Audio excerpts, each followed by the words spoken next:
ভারতের জনপ্রিয় সঙ্গীত শিল্পী জুবিন গার্গের রহস্যময় মৃত্যু ঘিরে তদন্তে এসেছে নাটকীয় মোড়। সিঙ্গাপুরে তার মৃত্যুর ঘটনায় গ্রেফতার করা হয়েছে তারই জ্ঞাতি ভাই ও অসমিয়া পুলিশ সার্ভিসের কর্মকর্তা সন্দীপন গার্গকে। সিআইডি তদন্তে উঠে এসেছে গত 19 সেপ্টেম্বর সিঙ্গাপুরের একটি দ্বীপের কাছে ইয়োটা আয়োজিত পার্টিতে স্কুবা ডাইভিং এর সময় প্রাণ হারান 52 বছর বয়সী এই শিল্পী।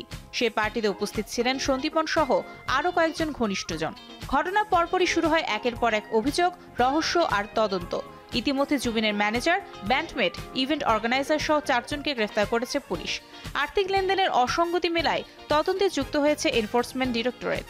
আসামের মুখ্যমন্ত্রী হিমন্ত বিশ্ব শর্মা নিজেই তদন্তে হস্তক্ষেপ করে কেন্দ্রীয় সংস্থাগুলোকে যুক্ত হওয়ার আহ্বান জানিয়েছেন। নিরাপত্তা রক্ষীর অ্যাকাউন্টে কোটি টাকার লেনদেন তদন্তে যুক্ত করেছে নতুন মাত্রা। জুবিনের সঙ্গে থাকা 11 জনকে জিজ্ঞাসাবাদের জন্য তলব করলেও নির্ধারিত সময়েও হাজির হননি কেউই।